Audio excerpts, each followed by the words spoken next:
자, 여러분 잠깐만 앞에 화면 보세요. 문제 푸시는데 제가 뒤에서 좀 보니까 이런 분들이 좀 많아서 미리 좀 하나 말씀을 드릴게요. 우리가 아직 클래스나 패키지에 대한 개념을 뭐 딱히 배운 게 없어요. 그래서 뭐 클래스를 더 만들어서 문제를 풀거나 혹은 패키지를 아예 분리를 시키시려는 분들이 좀 있는 것 같은데, 이게 우리가 아직 모르는 상태로 쓰다 보니까 거기서 나오는 에러가 좀 많아 보여요. 그래서 제가 딱 하나 고정을 해놓고 가겠습니다. 이거는 이대로 하세요. 그냥 문제 풀 때는 사실 다른 방법 딱히 필요하지 않아요. 이거 분리하는 거 그렇게 좋지 않아요. 그리고 분리를 하게 되면 여러분들이 문제를 풀기 위해 각각 클래스마다 메인 메서드를 써주게 되는데, 이러면 제가 알려드린 이 우클릭해서 런에즈 하는 거를 자주 하셔야 될 거예요. 메인 메서드가 많아지면 많아질수록.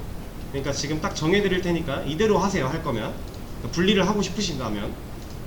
자, 먼저 패키지가 있다, 다 지우세요. 패키지가 있는 분들, 그러니까 예를 들어 이런 거죠. 여기 만약에 패키지가 이름이 디폴트 패키지 이게 아니에요. 본인이 만든 패키지가 있어요. 그러면 애초에 이 패키지 클릭하고 딜리트. 얘 안 지워져? 아이, 그러면 이렇게 합시다.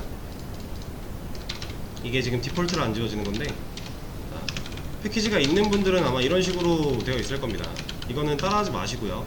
뭐 예를 들어 이그잼이라는 패키지에다가 내가 얘를 만들어 놨다 라고 하면 이렇게 되어 있을 거예요. 여기가 디폴트가 아니겠죠? 이 상태에서 패키지 클릭하고 딜리트 하면 지워지거든요. 그냥 지우세요. 그럼 없어지겠죠. 이제 메인 좀 잡아가. 그리고 나서 src에 컨트롤 N 클래스, 그리고 이 패키지 여기 있는 거 제거하고 메인 클래스 하나 만드시고요. 이것까지는 다 해봤던 거죠. 똑같은 건데, 자, 이러고 나서 메인 메서드까지 만들어 놓고, 우리가 뭐 문제를 가져온다고 했을 때, 나 이거 껐는데 참. 이런 거 하나 가져온다고 했을 때 그냥 전체 선택 컨트롤 A, 그러니까 여기 클릭하고 컨트롤 A, 그 다음에 컨트롤 V 하면 전체 선택하고 붙여넣기 되죠. 이 상태에서 저장하시고 문제를 푸세요. 그리고 다음 문제를 풀 거다 라고 하면 이 안에 얘네를 그냥 다 선택한 다음에 컨트롤 쉬프트 C 누르세요. 그리고 나서 밑에서 문제 또 가져오는 거예요. 그리고 붙여넣기, 또 문제 풀고 실행해보고. 여기다가 클래스 늘리지 말란 말인 거예요.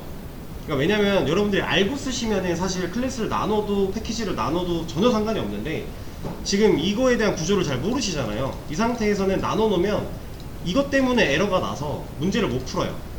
근데 지금은 우리가 이거 신경 쓸 때가 아닙니다. 그래서 애초에 나누지 말고요. 내가 문제 풀었는데 그 푼 거 남겨놓고 싶다, 그럼 이렇게 주석 걸어 놓으세요.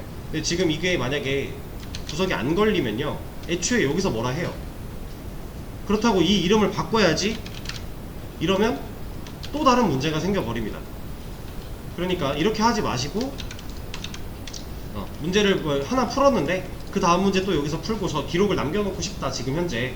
그러면 내가 푼 문제, 여기 뭔가 답이 써있겠죠. 여기에 이렇게 쓰여 있을 건데, 이 상태 그대로 중괄호 끝부터 메인 클래스까지 다 선택한 다음에 컨트롤 쉬프트 C 하시고요. 그 밑에다가 붙여넣기 새로 한 다음에 다시 풀고, 그럼 다음 문제 풀 때 얘 또 주석해야겠죠. 그대로 컨트롤 쉬프트 C, 그리고 다음 문제 또 가져와서 밑에다가 붙여넣기 하고 푸시고, 이렇게 하세요. 할 거면. 이거 말고 다른 방법으로 하시는 분들은 이제 앞으로는 없으셔야 돼요. 패키지 분리, 클래스 분리 지금은 아예 생각도 하지 마세요. 필요하지 않습니다. 그렇게. 아시겠죠? 네, 그러면 다시 문제 풀어주세요. 시간 조금 더 드릴게요.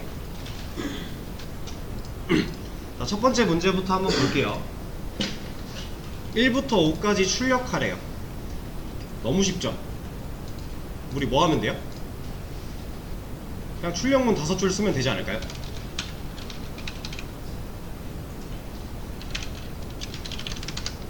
이런 거 하나 해놓고 1, 5줄 만들어 놓고 2, 3, 4, 5 이러면 끝났죠? 근데 우리 반복문을 배웠네요. 지금 얘가 1부터 5까지 출력을 하는데 우리 이거 반복문으로 할 수 있지 않을까요? 그쵸? 얘를 반복문으로 한번 해볼게요. 자, 반복문 쓸 때 항상 주의해야 되는 거, 가장 중요한 거, 초기값 세팅 먼저 하고,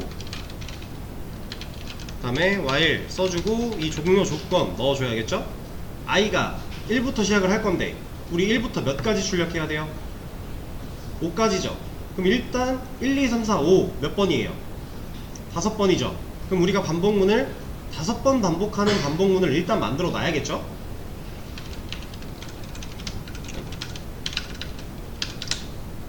이러면 i가 1부터 5까지 돌아갈 건데 몇씩 증가? 1씩 증가. 이렇게 기본 구조를 다 갖춰놓고 나서, 이러면 이제 i를 활용한다고 하면 우리가 i라는 변수를 사용해서 반복문이 한번 돌 때마다 1부터 5까지 i의 값이 바뀌겠죠. 네. i의 값 1부터 5까지 바뀔 거예요. 1씩 증가하면서. 그럼 i의 값을 활용해서도 가능한데, 이거 다 제쳐두고 그냥 이 방금 우리가 만든 이 반복문이 그냥 이 통으로만 보면은 결과적으로는 뭐예요? 그냥 총 5번 반복하는 반복문인 거죠.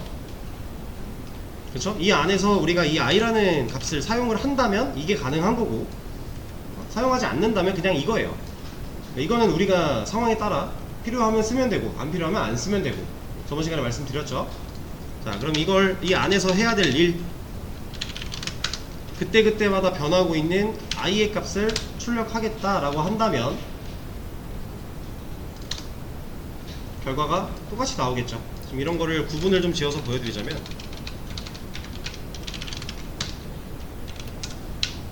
이렇게 하나 분리시켜 놓고 실행시켜 보면 여기까지는 얘로 나온 거고, 이 밑에 있는 얘는 얘 때문에 나온 걸 거잖아요. 그쵸? 그냥 써도 간단하지만 얘가 만약에 뭐 5000이다 500이다 길어진다면 하나하나 쓰는 거 말이 안 되는 거니까, 만약에 이 반복문 사용해서 우리가 1부터 500까지 출력할 거예요. 그럼 우리 뭐만 바꿔주면 돼요? 종료 조건만 바꿔주면 되는 거죠. 이렇게. 그럼 얘가 1부터 500까지 찍어줄 거니까. 그쵸? 간단한 문제였어요. 그러니까 반복문, 기본적인 반복문의 이제 활용이라고 하기도 뭐한 사용법 정도라고 생각을 하시면 되는 문제였어요. 다음 문제는 마이너스 100부터 25까지 출력을 해보래요. 너무 쉽죠? 우리가 해봤던 방식 그대로 사용한다면, 자, 일단 마이너스 100부터 25까지란 얘기는 마이너스 100, 마이너스 199, 마이너스 98, 97 쭉 올라오다가 0, 1, 2, 3, 4 이렇게 해서 25까지 출력이 돼야 되는 거죠. 이걸 이걸로 하나하나 찍으려면은 우리 출력문을 126줄 써줘야 되잖아요. 0 포함해서. 그쵸? 너무 길죠? 이거 반복문 돌리면 되겠네요. 자, 초기값 세팅할 겁니다. 초기값 뭘로 놔야 돼요? 그쵸? 마이너스 100이죠. 왜냐면 우리가 마이너스 100부터 뭔가를 할 거니까. 그리고 자, 반복문 써줘야죠. while 종료 조건 열어주고, 이 안에 들어가야 되는 조건이 i가 지금 음의 방향으로 가야 돼요? 양의 방향으로 가야 돼요? 양의 방향으로 가야죠. i는 마이너스에서 플러스가 돼야 되니까. 그렇죠? 이 양의 방향, 음의 방향은 0을 기준으로 봤을 때 얘가 변화하는 숫자의 범위가 이쪽으로 갈 거냐 이쪽으로 갈 거냐 이 말이에요. 그렇죠? 점점 작아져야 된다 그러면 음의 방향 왼쪽으로 가야 될 거고, 점점 커져야 된다 그러면 양의 방향으로 오른쪽으로 가야 될 거니까 이걸 말씀드린 겁니다. 그래서 i가 양의 방향으로 갈 거니까 우리가 종료돼야 되는 시점보다 작거나 같을 때 라고 조건을 줘야 되겠네요. 이렇게.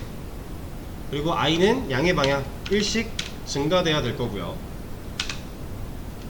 이게 만약에 반대가 되면, 이렇게 되면요, 애초에 마이너스 100이 25보다 크거나 같대요. 이거 자체가 말이 안 되잖아요. 그럼 반복문을 한 번도 못 돌겠죠. 말이 안 되는 거예요. 자, 그럼 이 안에서 우리가 해야 되는 일, 현재 변하고 있는 i를 출력하겠다 라고만 해주면 25까지 나온 거 확인했고요. 쭉 올라가 보면 마이너스 100부터 출력하고 있죠. 여러분들이 저번 시간에 배웠던 반복문의 기본적인 부분만 잘 이해를 하셨으면은 이 문제들은 사실 그냥 거저먹기 문제예요.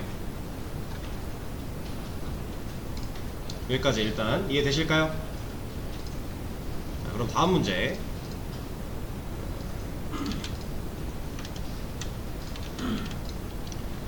자, 얘는 아래와 같이 출력해달라고 하는데 8 곱하기 1000은 8000부터 8일은 8까지 나와야 된대요. 그럼 우리가 저번 시간에 그거 해봤죠? 8 곱하기 1부터 8 곱하기 9까지 나오는 거 찍어봤죠? 그럼 그거 비슷하게 하면 되지 않을까요? 그거 비슷하게 하는데 순서가 반대니까 초기값과 종료 조건에 대한 부분만 반대로 입력해 준다면, 그리고 뭐 스텝이 얘는 어디로 가야 돼요? 양의 방향으로 가야 돼요? 음의 방향으로 가야 돼요? 스텝이 얘는 음의 방향으로 가야죠. 1000부터 시작을 할 거고 1로 가야 되면 얘가 얘보다 큰 거잖아요. 이렇게. 그럼 얘가 이쪽으로 가야 된대요. 이 1과 가까워져야 된대요. 그러려면 1000은 여기 있고 1은 여기 있을 텐데 숫자표에서, 그쵸? 0이 여기 있고 이 1로 가야 되는 거죠. 음의 방향. 그러니까 우리가 써야 되는 거 지금 초기값 세팅이 되어 있고요. 여기다가 일단 while 열어주겠습니다. 일단 우리가 써야 되는 기본 3요소부터 써주도록 하죠. 그리고 i의 값이 지금 방금 음의 방향으로 가야 된다까지 알았는데, 자 보면은 얘가 i가 1로 만들어져 있어요. 그쵸? 얘가 지금 i라는 변수는 1이라는 값을 갖고 있는 상태잖아요. 근데 이렇게 만들어져 있는 상태에서 우리가 i를 못 쓰겠죠. 왜냐면 우리는 초기 값을 1000으로 시작을 해야 되는데 얘는 지금 1이 들어가 있잖아요. 그럼 얘를 1000으로 바꿔서 쓰던가, 아니면 얘는 그냥 두고 그냥 이렇게 두고 다른 변수 하나 만들어 쓰면 돼요. 그리고 새로 만든 변수 이런 거 가져다가 반대가 돼야 되지. 이렇게 만들어줬으면 되는 겁니다. 지금 여기에 초기값에 사용되는 이 i라고 하는 애는요, 사실 그냥 얘도 변수일 뿐이에요. 그래서 반복문 할 때 보통 이제 뭐 while도 그렇고 for도 그렇고 일반적으로 i, j, k 뭐 이런 식으로 많이 쓰거든요, 변수 이름을. 근데 이거 이렇게 안 해도 돼요. 이런 이름 이렇게 줘도 돼요. 이거 전혀 상관없어요, 반복문 돌아가는데. 근데 우리가 i, j, k 순으로 많이 쓰는 이유는 사실 jk까지는 큰 의미가 없고요. i를 많이 쓰는 이유는 이거는 이제 아직 배우지 않은 인덱스라고 하는 애 때문에 반복문에서 보통 얘를 많이 쓰는 거예요. 이거는 근데 아직 안 배웠으니까 그냥 이것도 그냥 변수일 뿐이다, 크게 의미를 부여하지 않아도 된다 라는 것만 아시면 됩니다. 자, 그럼 저는 얘를 1000으로 바꿔놓고 작업을 할게요. 이렇게. 자, 그럼 이거 i가 1000부터 1에 가까워지는데 1씩 감소하겠죠. 그럼 총 몇 번 반복하는 반복문이에요? 1000번 반복하는 반복문이겠죠. 그 안에다가 우리가 해야 되는 출력 다는 있고요. i가 1000부터 1까지 1씩 감소하면서 반복문이 돌 건데, 우리가 해야 되는 건 이런 거니까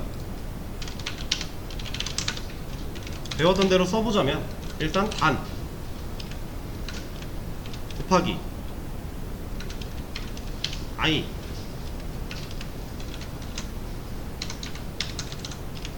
는, 그리고 단 곱하기 i의 값이 실제로 들어가도록, 여기 플러스가 빠졌네요.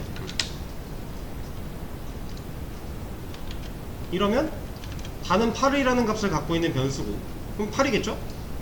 얘도 8일 거예요. i는요, 처음 시작할 땐 1000일 거고, 감소해서 또 돌아왔어요. 그럼 그 다음은 999일 거고, 그 다음은 998일 거고, 그쵸? 그럼 우리가 원하는 결과가 나온다 라는 거죠. 8 곱하기, 지금 콘솔에 엄청 많은데 8 곱하기 1000부터 8 곱하기 1은 8까지 아무 문제없이 잘 나왔잖아요. 그쵸? 만약에 1부터 1000으로 갈 거였다, 여기가 1이 되는 거고 여기가 1000이 되는 거고, 얘는 바뀌어야 되는 거고, 스텝도 양의 방향으로 가야 되는 거고, 이러면 1부터 1000 반대로도 가능한 거죠. 자, 이렇게 결국에는 지금 이 문제를 풀어나가는 이 상황이 반복문을 얼마나 이해하고 있냐가 중점이었어요. 이 문제들은 약간의 응용을 통해 뭐 로직을 생각해내야 되고 이런 것도 사실 이 문제들은 없었습니다. 그냥 반복문만 잘 이해하고 있었으면 가능한 문제였어요. 자, 그러면 네 번째 문제.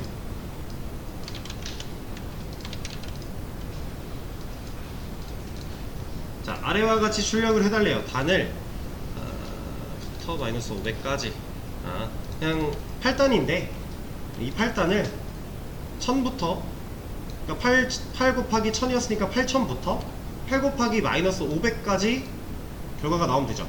아까 우리가 1까지 했어요. 근데 지금 뭐만 바뀌면 돼요? 그러면 아까 풀었던 모양에서 여기서 이거 말고 더 가야지. 이 상태였죠? 이 상태가 1000부터 1까지 1씩 감소하면서 다 곱했잖아요. 근데 이거를 1이 아니라 마이너스 500까지 하라는 문제죠. 이거 그냥 문제만 따오면 얘는 뭐 예상 출력이니까 뺐다고 치고, 그럼 우리가 지금 이 코드에서 뭐만 바꾸면 되는 거예요? 네, 종료 조건만 바꿔주면 되죠. 1까지 어떤 종료 조건이 마이너스 500까지로 바뀌면 되는 거예요. 얘를 마이너스 500 해놓고 돌리면 나온다라는 거죠. 그러니까 이게 문제가 어려웠던 게 아니라 사실 아직 반복문이 어색하고 낯설어서 문제가 어렵게 느껴졌던 것 뿐이에요.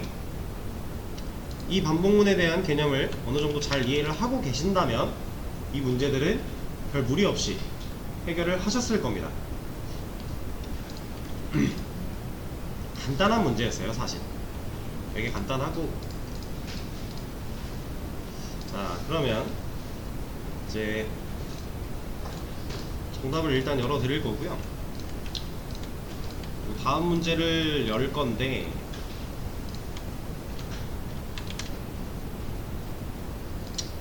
자, 지금 수업 페이지 새로 고침해 보시면은 또 두 개의 문제가 생겨났거든요. 근데 이 두 문제는 아직 풀기 전에 이거부터 하나 하고 할 거예요.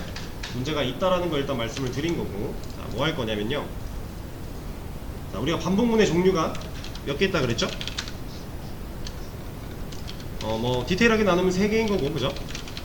while, for, 그리고 형상된 for까지 총 3개 있는 거고, 근데 이거는 뭐 나중에 얘기가 나올 거라고 했으니까 그럼 우리 이거 하나 남았잖아요. 근데 이것도 이걸로 할 수 있는 거 이걸로 무조건 할 수 있다 그랬고, 이걸로 할 수 있는 거 이걸로 할 수 있다 그랬죠. 둘 다 똑같은 반복문일 뿐이니까, 그죠? 그래서 이제 for라고 하는 거를 배워볼 거예요. 근데 얘도 엄청 간단합니다. 기본적인 원리는 똑같아요. 자, 보세요. 지금 얘를 가지고 하면은 헷갈리실 수도 있으니까 좀 기본 걸로 좀 바꿔놓고 진행을 할게요.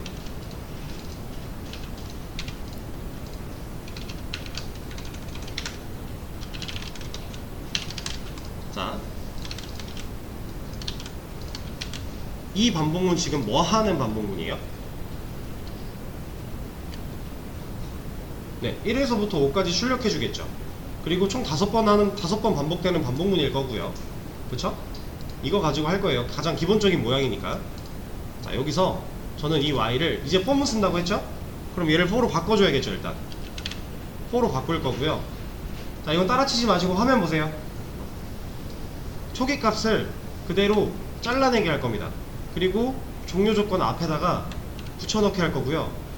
스텝을 잘라내게 한 다음에 종료 조건 뒤에다가 붙여넣기 해줄 거예요. 근데 여기 지금 에러 나고 있죠? 이거 우리 세미콜론 자바에서 어떤 역할이라고요? 구분자 같은 거예요. 구분자. 내가 지금 입력한 코드는 여기서 마무리를 짓겠다, 이런 구분자인데 지금 얘는 마지막이고 얘는 중간이잖아요. 그러니까 구분자를 여기로 옮겨줄 겁니다. 이렇게. 자, 이러면 포문이 끝났어요. 돌려볼게요. 1, 2, 3, 4가 똑같이 나오죠. 자, 얘는 어떻게 동작하는지 한번 눈으로 쫓아봅시다. 일단 while문에서 y를 for로 바꾸고 초기 값을 종료 조건 앞으로 가져왔고, 스텝을 종료 조건 뒤로 가져올 때 세미콜론 위치만 한번 바꿔줬어요. 그거 말고는 건드린 게 따로 없죠. 아무것도. 그쵸? 자, 얘는 어떻게 동작을 하냐. 일단 반복문의 3요소 뭐뭐 있었죠? 초기 값 하나 있었고요, 종료 조건 하나 있었고요, 그 다음에 스텝이었죠. while문은 값이 어디 있었어요? 초기 값이? 자, 이거는 제가 하나 써서 보여드릴게요. int a 뭐야? 아, 세미콜론이었구나. while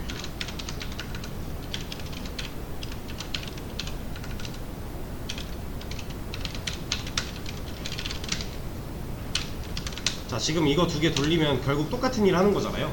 지금 이거를 이렇게 옮겼던 거니까 변수 이름만 다른 거고. 자, 그러면 이 초기 값은 while 안에 있나요? 아니죠. while문에서 초기 값은 while문의 바깥에 있죠. 종료 조건은 while 옆에 소괄호에 들어있고요. 스텝은 어디 있어요? while문이 쓰여지고 나서 열린 중괄호, 그러니까 while문 안에 들어있는 거죠. 얘는 이 중괄호에 들어있잖아요. 얘랑 얘 안에 이렇게 들어있죠. 자, 보세요. while은 초기 값이 while문의 바깥에 있어요. 그리고 종료 조건은 당연히 이 소괄호에 있는 거고, 스텝이 이 while문의 중괄호 안에, while문 안에 위치하게 됩니다. 자, 근데 포문은 뭐가 다른 거냐면 초기 값, 종료 조건, 스텝, 이게 소괄호 안에 다 들어갔을 뿐이에요. 순서대로 초기 값, 종료 조건, 스텝입니다. 자, 그럼 볼게요. 자, 일단 처음에 초기 값 int i 변수 선언하고 초기화한 거죠. i가 1이래요. 종료 조건으로 일단 가서 검사를 해봐야겠죠. 왔더니 i가 1이래요. 1 참이네요. 그쵸? 참이면 실행을 합니다. 그리고 나서 while문 같은 경우는 이거 실행하면 이거 다음 코드 만나고 그 다음에 올라갔죠, 이렇게. 근데 for문은 보세요. 실행했어요. 그 다음에 어디로 가냐? 이렇게 스텝으로 가요. 1 증가됐겠죠. 그리고 나서 다시 조건으로 가요. 그럼 얘가 2가 돼요. 증가가 됐으니까 여기서 2가 돼서 다시 참이니까 돌려요. 실행하고 올라가고 또 가서 3이니까 돌고 돌다가 i가 5까지 출력이 됐어요. 그 다음에 어디로 간다고요? 출력했으면 여기서 안에 있는 거 실행했으면 스텝으로 간다 그랬죠? 가서 i가 6이 돼요. 조건으로 가야죠? 가서 6이 돼요. 거짓이네요. 그때 나와요. 그러니까 for문과 while문은 사용하는 문법이 아주 약간 다른데 근본적인 원리는 똑같다라고 하는 겁니다. 이 둘 다 초기값, 종료 조건, 스텝 무조건 있어야만 해요. 이해되세요? 자, 그러니까 이거를 좀 큰 그림으로 크게 해석을 해보자면 while문 같은 경우는 이런 느낌으로 반복을 하는 거고요. for문 같은 경우는 잠깐만, while문이? 이게 아니지. while문이 약간 요런 느낌으로 반복을 한다라고 하면 for문이 약간 요런 느낌으로 반복을 하는 거예요. 그러니까 방향만 다른 거고 사실상 똑같다라는 겁니다. 자, 근데 물론 둘 다 for문으로 돌릴 수 있는 반복적인 상황이라면 while문으로도 무조건 가능하고 while문으로 돌릴 수 있으면 for문으로도 무조건 가능한 건 맞는데 특수한 상황에 따라 얘가 편할 때가 있고요, 얘가 편할 때가 있어요. 그러니까 그거는 명백히 존재해요. 근데 그럼에도 만약에 여러분들이 이제 공부를 둘 다 하는 법을 배웠잖아요. 근데 나 while문은 되게 쉬운데 for문은 진짜 이해가 너무 안 돼. 그럼 while문만 써도 못할 건 없어요. 다 되니까. 원리는 똑같으니까. 반대로 나 for문 배우니까 얘가 훨씬 쉽네? while문 잘 모르겠어. 그럼 for문으로만 해도 문제되진 않아요. 다 할 수 있어요. 자, 만약에 while문에서 이렇게 했대요. 이거 뭐예요? 무한루프죠. 이거 무한반복이잖아요. 애초에 조건이 참이 돼버렸으니까. 그쵸? 이건 우리가 탈출구 안 만들어주면 못 빠져나와요. 무한으로 돌 거예요. 자, for문은 무한반복 만들려면 어떻게 하면 돼요? 자, 여기 지금 종료 조건을 true로 바꿔줬죠. for문 종료 조건 어디 있어요? 여기 있죠. 얘를 true로 바꾸면 이거 무한루프 된 거예요. 지금 애초에 얘 바꿨더니 여기 뭐라고 하고 있는 이유가 unreachable 코드예요. 이건 도달할 수 없는 코드란 얘기거든요. 그러니까 위에가 무한반복으로 만들어졌는데 탈출구도 없어? 그러면 얘는 의미가 없잖아. 애초에 여기서 못 나올 텐데? 라고 하는 겁니다. 여기까지는 올 수 없어, 도달할 수 없어 라고 뭐라고 하는 거예요. 그래서 보여드릴게요. 무한반복이죠. 똑같잖아요. 종료 조건 부분이 true가 됐더니 무한반복이 됐는데, 얘도 종료 조건이 true가 됐더니 무한반복이 됐죠. 그럼 이런 것도 되겠네요. 이거 조건 자체가 참이잖아요. 종료 조건 부분에 참이 들어갔대요. 이거 무한 루프죠. 똑같아요. 못할 게 없어요. 둘이 이 상황에서 얘를 써도 이 상황에서 얘를 써도 서로 못할 게 전혀 없습니다. 다 똑같은 거예요. 다만 아주 약간의 문법 차이가 존재할 뿐이에요. 자, 근데 포문 같은 경우는 무한 루프를 만약에 포문으로 쓴다고 하면 이것도 가능해요. 대신에 이러면 i라는 애가 없으니까 뭐 이런 거 한다. 보세요. 이거 계속 지키고 있는 거거든요. 포문은 이렇게도 무한 루프를 쓸 수 있어요. 근데 아까 제가 말씀드렸죠. 특수한 상황에 얘가 편하고 얘가 편하고가 있다. 그래서 일반적으로 봤을 때 무한 루프는 while문으로 많이 쓰고요. 왜냐면 while문에서 무한 루프 쓸 때 그냥 이렇게 쓰면 되거든요. 이거 지금 둘이 똑같은 거예요. 주석 걸어놓고 얘 실행해보면 얘도 어차피 1만 찍혀요. 포문보다 이게 좀 더 무한 루프를 사용하는 상황에서는 많이 쓰이고요. 그 외의 상황에서는 사실 거의 포문을 써요. 일반적으로 실무에서는. 근데 상관없다. 여러분들이 while을 쓰던 for를 쓰던 어쨌든 내가 반복문을 돌릴 수 있는 상황이고 돌려야 하는 상황이면 뭘로든 다 할 수 있다 라는 겁니다. 그리고 실제로 이 둘의 왔다갔다를 어느정도 자유자재로 할 수 있으셔야 돼요. 왜냐면 나는 꼭 어려우니까 while만 써야지 하고 while로만 개발을 해요. 근데 개발 혼자 한다고요? 아니죠. 남들은 이거 쓸 거예요. 그럼 남들이 짠 코드를 읽어야 되는데 제가 포문을 안 쓴다고 모르겠다고 아예 그냥 배제시켜 놨어요. 그럼 남들이 쓴 코드 보면서 이해할 수 있어요? 못하겠죠. 반대로 나는 while이 너무 어려워, for로만 할래. for로만 해놨는데 남들은 while도 쓰겠죠. 아까 제가 말씀드린 무한 루프의 경우 보통 이걸로 되어 있을 거예요. 무한 루프는. 그러면 이게 뭐였더라? 그때 가서 이러면 안 된다라는 거죠. 그러니까 둘 다 할 줄 알아야 되는 게 맞고요. 둘 다 자유자재로 왔다 갔다가 돼야 돼요. 그래서 제가 진짜 쉽게 알려드린 거거든요. 이게 얘를 가지고 얘를 for로 바꿔보고 얘를 가지고 얘를 while로 한번 바꿔볼게요. 자, 얘 아까 어떻게 했어요? 초기값 잘라서 어디다 붙여요? 종료 조건 앞에 붙였죠.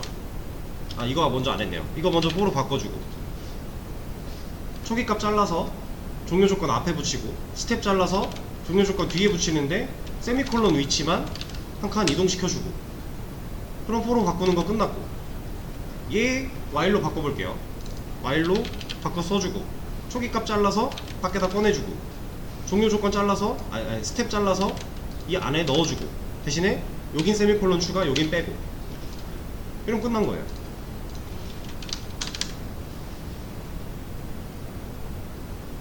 이해되실까요? 그러니까 지금은 당연히 생소하고 와 저런 게 있어? 처음 봤잖아요. 우리가 이제 처음 자바를 배우다 보니까 이 모든 것들이 다 낯설어요. 이게 당연한 거예요. 그러니까 지금 당장은 되게 어렵게 느껴지실 수도 있고 되게 뭔 소리야 싶겠지만 차근차근 잘 생각을 해보시면 개념 자체가 어렵거나 논리 자체가 상당히 어려운 논리이고 이런 건 전혀 아닙니다. 아시겠죠? 자, 일단 우리 포문 하는 거 배웠으니까 다음 문제부터는 포문으로도 해보시고 while문으로도 해보시고 그렇게 하면 되겠죠? 자, 그러면 쉬는 시간을 좀 가졌다가 수업 페이지에 추가된 이 두 문제를 푸는 시간을 좀 드릴 거니까 쉬는 시간에 막 다 하려고 안 하셔도 돼요. 시간 좀 드릴 거예요. 쉬는 시간 가졌다가 5분에 이어서 수업을 진행하도록 하겠습니다.